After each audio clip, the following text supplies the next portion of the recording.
Hello and welcome to the Story Engine podcast. My name is Kyle Gray, and today on the show we have Jon Marino. Jon, tell us what we're going to learn on the interview today. Today, we're going to learn about the process to prepare a talk that totally transformed my business, and I hope this sort of process can transform yours. All right, without further ado, let's get into the interview. Boom. Jon Marino, welcome to the Story Engine podcast. Thanks for having me, Kyle. It's a real delight. I'm really excited to have an opportunity to sit with you and talk about storytelling. I am so excited as well. There's so much to share, and I'm going to be a little uncharacteristic and share about a place that connected us, even though we weren't there at the same time. A few years ago, I went to this retreat called The Song of Your Life, put on by David Muntner and hosted at Eric Lochtfeld's Bliss Island Resort on the Big Island of Hawaii. He hosts some amazing masterminds and retreats there, and this was all about discovering a passion for music. I was a little bit different because I had spent a lot of time playing music, and most of the people there were first-time musicians. And this was a great place to connect with one of the aspects of me that I really appreciate. I think one of the great things I do as a storyteller or a copywriter is the comes from the music that I've made and I enjoy. And that was the connection that David introduced us on. We both enjoy guitars. We even have guitars similarly framed without planning in our cameras right now. And it just speaks to the magic of both music, of creativity, and something special about what happens on that island, which we also connected on when you started sharing your story of what inspired you with Q Simple, of why you were inspired, and a turning point that occurred for you at the same retreat, but at a different one that I wasn't at. And I just think that that's such a beautiful coincidence and mix of all these things. And so wanted to just remark on that. Jon, welcome again to the podcast. I think so too. I think it was so cool. Thanks again for having me. It was a beautiful, beautiful retreat. I got so much out of it. I got exactly what I needed and more. And after the retreat, I had set out to get something else out of my time on the Big Island, and I got exactly what I needed, even though it didn't show up the way that I expected it to, if that makes sense. It totally did. And normally, on a normal podcast episode, this would be us talking about and searching for that particular moment. But we have worked together for nearly half a year now. And we've not only created that moment, which is one of the moments I love to create on the show, but we've dug deep into story and teaching and persuasion. And one of the great things about our work together is you are a super competent copywriter, marketer, and you know as much, if not a lot more, about all of these things. And we're able to challenge each other's ideas and find new avenues to communicate better through this. And I think that's been a great part. And I've learned a lot from you in this process, as well as you've learned from me, or well, I would assume, and we'll talk about today. Well, I'm glad you were able to learn something from me as well. I learned an awful lot from you, and I'm glad you gave me the opportunity to ask a lot of questions and to really dig deep. My entire mindset around hiring you to help me with my storytelling and my speaking and communication was to give me a framework really to work from, where I normally can have a conversation and improvise and speak in front of people without like a lot of challenge. And I can also put together a presentation, but I've never worked from slides. I never worked well from having that containment.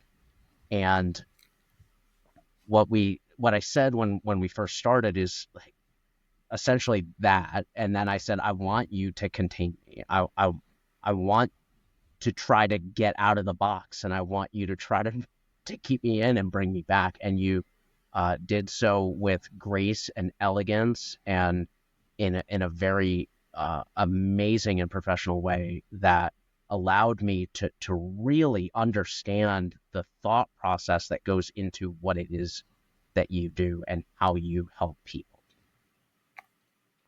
Yeah. Can you explain, as somebody who has a deep amount of experience, like where exactly the shifts were or what was useful? Because I think a lot of people would, they're experienced speakers, they're content creators, they're podcasters, they have successful businesses. And I don't offer any answers for them in any particular way, but try to provide different shifts on things. And I'm curious from your own perspective where you saw a lot of those. I think really it was how simple the framework is, and if I can internalize the framework, it allows me to improvise even better than I can improvise now, if that makes sense. So before I would, part of our conversation was like, dude, you teach too much. Like you gotta dial that back. You overload people, and you need to anchor the things that you're saying with the story to really bring it home. And I think that was a really big and important part of what we did. Because I do like to teach, and I do like to see the light bulb turn on for people, and I do like to see when people have a big shift and they're like, oh my God, I have a direction finally. I can see the bigger picture finally. I love it more than anything. And you've allowed me the, to do that in a much better, stronger way. And if it's okay, I'll tell you a little story. I mean, um, after I delivered the talk that you and I worked on, we had a new client come in, and his name is George, and he's a wonderful, wonderful man. I met him at a mastermind, about a year ago, give or take. No, not quite a year ago, maybe about 9 months ago, give or take. And George, he's studying neurolinguistic programming and hypnosis. He's an NLP practitioner, and he works full time, um, in a factory essentially. And he's like, he's really, really smart. He really gets it. He knows what he's talking about. He can really help a lot of people. And he was stuck on, what's my program supposed to look like? How am I supposed to do this? Like, which population am I supposed to work with? Am I helping everybody? And by helping everybody, he knows he speaks to nobody, if that makes sense.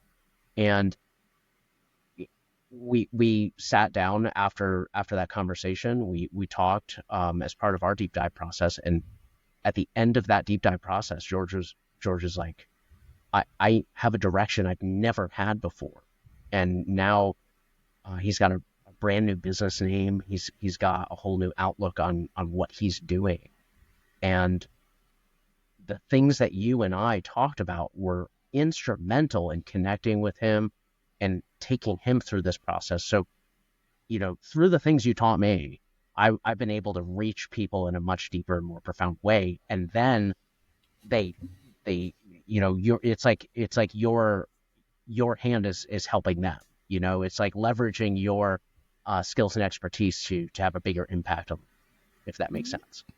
Totally. We've gotten a little bit of a glimpse at what happened after the talk. I love the resonance. I love people volunteering of themselves, ideal clients just coming to you, which is all great. I'd love to hear you gave us a little bit of before.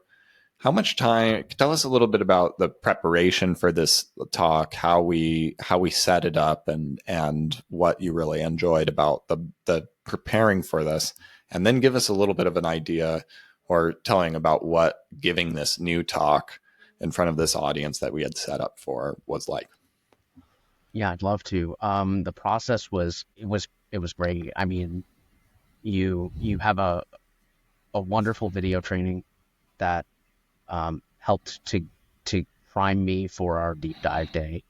We did our deep dive, and as we were going through the deep dive, I did challenge you on quite a few things, and I had things, preconceived ideas that I wanted to have in my talk and how I wanted to do it, and it's how I would have done it in the past. And very kindly and very gently, you redirected and without making I'm just gonna say it plainly, without making me feel bad or without making me feel like I'd done something wrong or without making me feel like boy, this guy, he just doesn't want to help me the way I want to be like helped or something like that. It was very elegant the way you approach these different topics, and you should be commended for that. I mean, I tell everybody how wonderfully graceful you are, Kyle, and Thank you.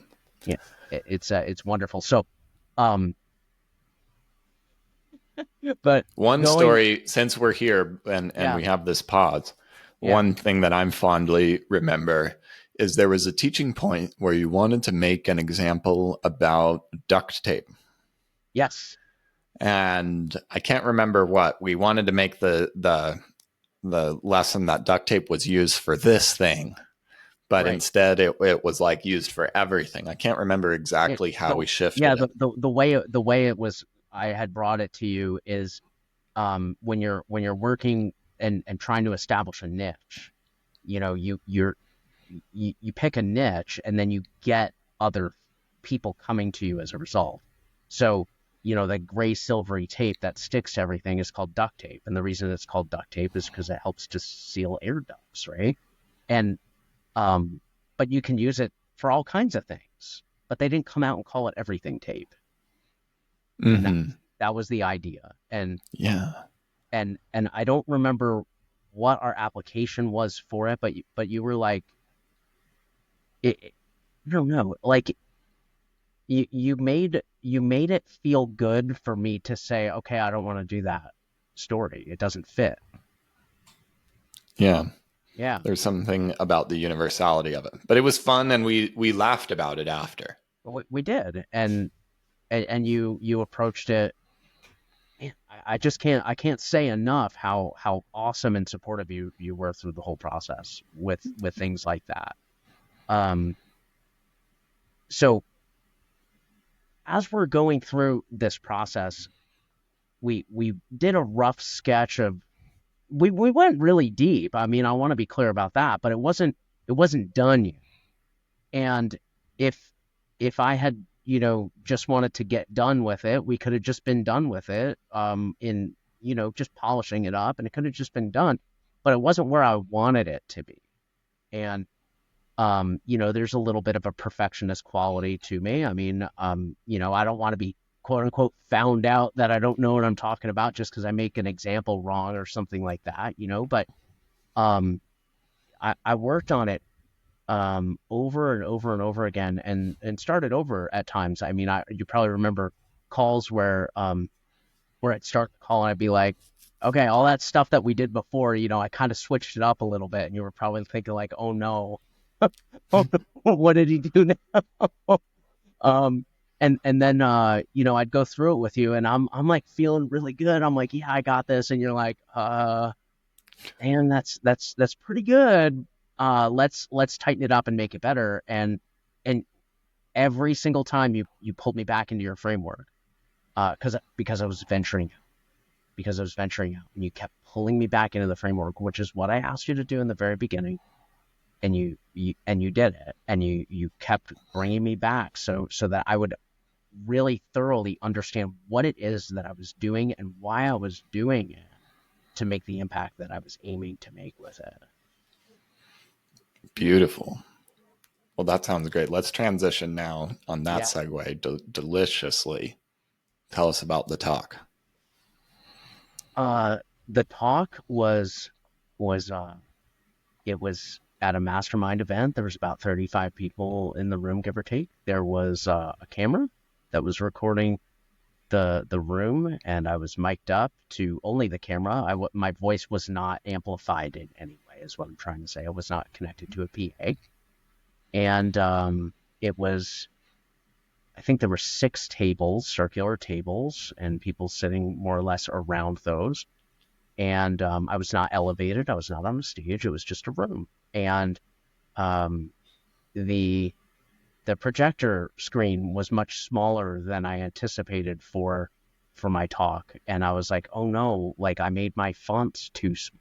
And I had all these thoughts coming in my mind about, oh, I if I had known that, I would have done it differently. If I thought about this, it would have been this way or something. Um, and my intention was always to stay in the moment, and that's what allows me to kind of improvise better. I learned improvisation in music years and years ago, and um, the improvisation kind of forces you to stay in that moment and to avoid these like what ifs of what's coming up that you can't control or anything like that. So I pulled myself back into the moment, and day one went well of the mastermind. My intention of day one was just to meet everybody and to talk with everybody and make sure that um, the examples I was giving were aligned with the room that in the way I had planned for. And it turns out they were. And um, then day two in the morning, I don't remember what we did in the morning, and I was set to speak second after lunch, and there were two 45-minute talks. And the gentleman who went ahead of me, a very, very wonderful, dear friend of mine, he spoke, and part of his talk was overlapping with mine, and even the mastermind itself, there were elements of the mastermind that overlapped with what I was talking about, and um, the facilitator of the mastermind, another very dear friend of mine, he he um, he said to me before the mastermind started, if there's this is kind of what I'm covering, so I don't want to like step on your toes or anything, and thought, why would it be stepping on my toes if we can reinforce the message to the audience? And that's what I was thinking when Rosalito, the gentleman who went before me, when he was talking, when Michael was talking, the facilitator of the mastermind, um, I I was like, this is awesome. I'm gonna get to say some similar things, but I'm gonna get to say them in my way, and I'm gonna get to re-emphasize why we're here together in this mastermind. And I thought it was great. And so I'm going up. I come up into the room and felt very comfortable and warm with the people that were there. Um, and then I started and realized, um, oh no, I don't remember my stuff. I don't remember my lines, kind of thing, because I'd never scripted out a a talk before. It had always been off the cuff. And so, um, what was cool is as I was going through it was kind of like I was improvising, but not. Like I had little chunks and nuggets to pull from, and I had the comfort uh, of just being able to speak and go and continue and to banter with the room or to make jokes or whatever it is. And that's really what I did. And people were leaning in, and I was able to cover all of the things that I wanted to make sure that I covered because I had done the work before. And while I was going through, I think teaching point number one, the projector kept not changing the slide. And it was kind of like a tech issue, kind of glitchy or whatever. And I remember clicking the button and the thing not going and like just making a joke about it or something. And then it was fixed and resolved. And then it did it again. And, and I'm like, what in the world is going on? This worked for everybody else, and it's getting stuck for me. And then we got it fixed, and we're moving along to the next slide, and then it did it a third time. It did it a third time, and I was ready to just say, I don't need these stupid slides. I did these slides more as a formality because I I do this stuff. I go and talk, and it's good. So while they were really fixing the problem, I totally abandoned the slides and just talked to the audience without any of that crutch, without any of that stuff there. And and it was fun. And a lot of people from the room, a lot of the feedback I got was, wow, we really knew your stuff because of how cool you handled that tech issue, about how you were able to make jokes about it, how you were able to just stay calm and cool and just talk about it and maintain the flow of the talk without. I mean, I didn't even go over. You know, we just kept the flow. You know, I mean, you saw the video. The video with the introduction was like 46 minutes, which is Hmm. I think what it was supposed to be. So it really gave me the confidence though to be like, I know exactly where I'm going with this thing. I know your framework. I know it inside and out. It's not hard. It's just doing. And it's about having the things in place to be able to uh, draw from and and be able to ask the audience questions and work that in as I'm going. I mean, I'm really proud of myself for how well I did, frankly. And the rule of the mastermind was no pitching, no offers. I wasn't even allowed to collect email addresses. It was just like, here's a tool that can help you. Here's a direct link to it, and that was it. And we ended up, um, I think we brought on 6 new clients. This with a room of, like I said, 35 people. I mean, I think that's astounding. I love that. Astounding is one of my favorite words to hear. And I want to point out one thing that I love, and it's one of the deeper but more subtle shifts. And you experienced it between you and the other speaker of stepping on your toes. And you were excited because you're like, this is good for the audience. Yeah. Where the other speaker was, is where a lot of speakers and experts are. And it's where we start. We think about ourselves. We think about what we want to achieve when we're speaking, or the effects that we want to have, how we want to be perceived, what we want to talk about. Yep. And a lot of everything that we've worked in, the frameworks you've been referencing, are based in focusing on the audience and what they need, and orienting and strategizing everything we do around them. And you've mentioned this a few different times in a few different ways throughout. Yeah. And this is a cure for a lot of things. This allows us to stand in more conviction and more alignment. It allows us to get out of imposter syndrome, because who has time to be in imposter syndrome when you have clients that need your help, or potential clients that need your help, and being in that way. And so, where the other speaker was like, how will this impact my results or your results as a speaker? You were saying this is good for the audience. And in the end, the audience saw that you were good for them, and made their own choice because of how well we taught and communicated about the work that you do. Yeah. For me, it's even since I was very young, it's what's how can I help someone else really? Sometimes to my detriment. So uh, I'm sure a lot of the people who listen right now can relate to that. But it's it's not ever been like, look at me, look how smart I am. You know, because I don't. A lot of people tell me like, dude, you're so smart and stuff like that, and I'm like, I don't know. I think I'm just interesting and interested and I wanna help people to have that light bulb and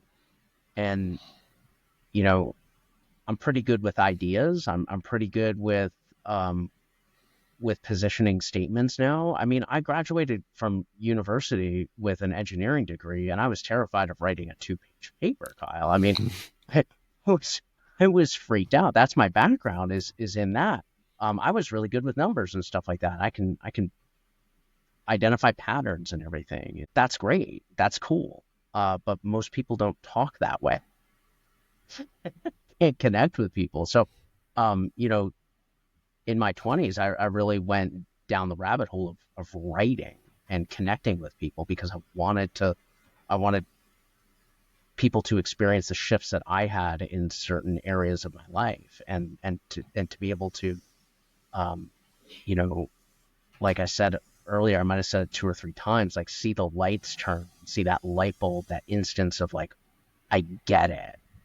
I thrive on it. I love it so much. And if someone can get it, if somebody else makes a point at the event, and it's just like, wow, I get to reinforce that because as people, we need to hear something, 100 times or something before we get it. So they're going to get it even faster or even better that I get to reinforce it. So that's what it's always been for me.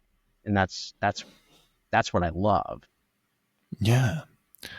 And what's next for you, knowing that philosophy that you have and now equipped with this framework and this system moving forward? What's possible for you, and what do you see coming in the next few years for your business? Well, I'll tell you what, you mentioned the Big Island of Hawaii, and when when that story takes place, it was a little over a year ago as well. And I was really frustrated with my business and looking for the next thing and the next step. And part of that led me to cross paths with you. And but I still didn't have a great answer. And as a result of this talk, as a result of this mastermind, the people in that room, if you remember correctly, the people in that room, they were not quite my ideal customer. They were a little early for me. Okay, so normally I was working with businesses that are in upper six figures to middle seven in there. That was my real sweet spot. And this mastermind had a lot of people who were just getting started or were in early six figures.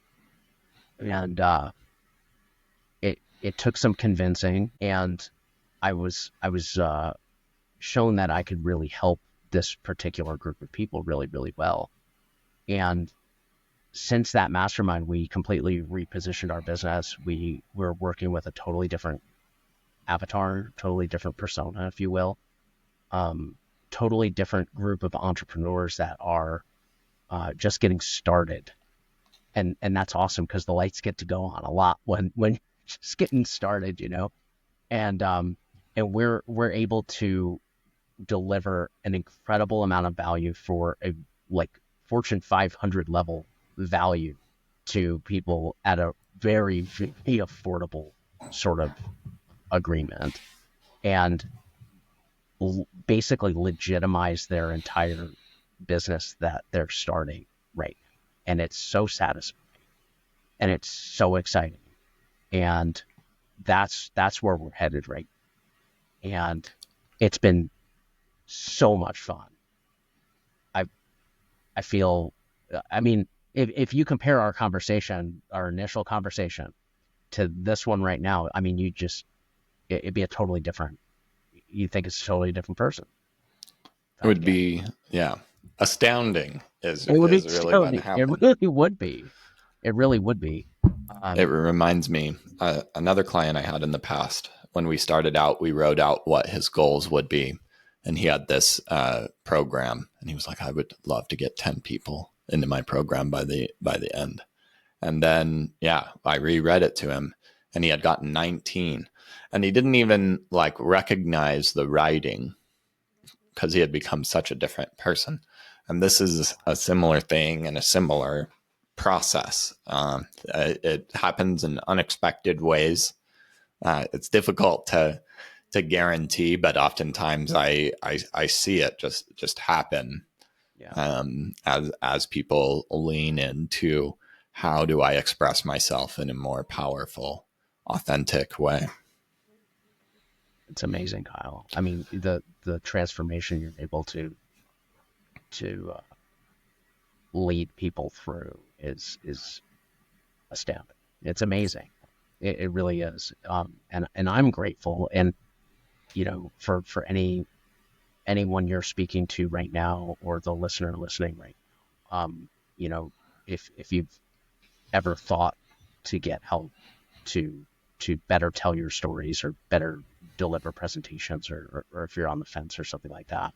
I mean, I can't give a bigger testimonial to, than than the one for you. And I'm a big fan, super fan. Absolutely. Well, I want to give you a testimonial too, because the new thing that you've been hinting at and kind of teasing us at is an amazing deep dive into one of my most passionate topics, which is our understanding of our customer.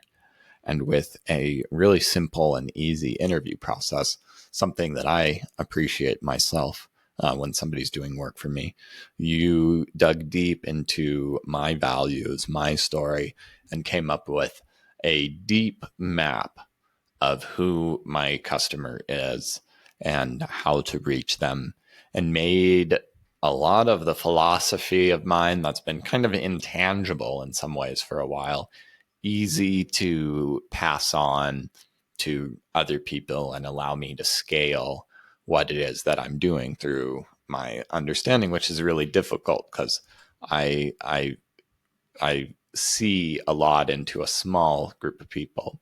But you've opened up new doors with this. So I'd love for you to talk more about what you're offering now and what's so exciting to you about it, because I've gotten great shifts in not only I've communicated with joint venture partners and all kinds of people better with a nice universal And document we're of my not we're not persona. even done yet. We're not even done yet. That's the best part. We're done. So I developed a deep dive into a customer persona, and the depth in which we're able to go really goes very, very far beneath the surface. It's farther than any other customer persona analysis or tool or um, you know process that I've ever seen. And I shared it with a guy who does this for people who are at the corporate level. And he's like, hands down, 25 grand. You could sell that all day long at corporate for 25 grand. And I was like, wow, okay, well, that's reassuring. I was using the process to get much better results with the clients I was working with, in communication and copywriting, email copywriting, content marketing, social media marketing, all these different use cases.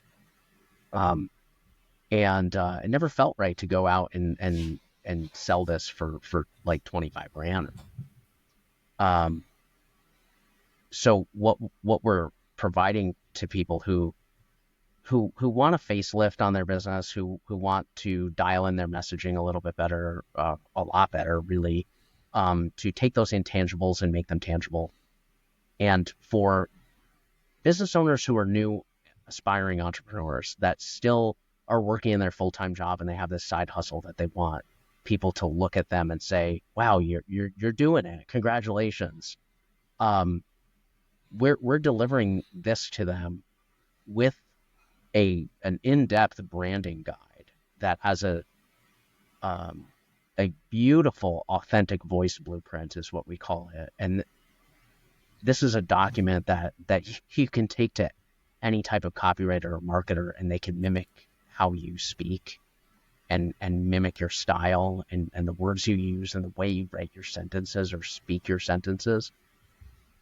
And then we write the front page of a website for them that's designed to convert into new appointments, new mastermind members, whatever it happens to be. And we do that for, a very reasonable sort of fee to do it. Um,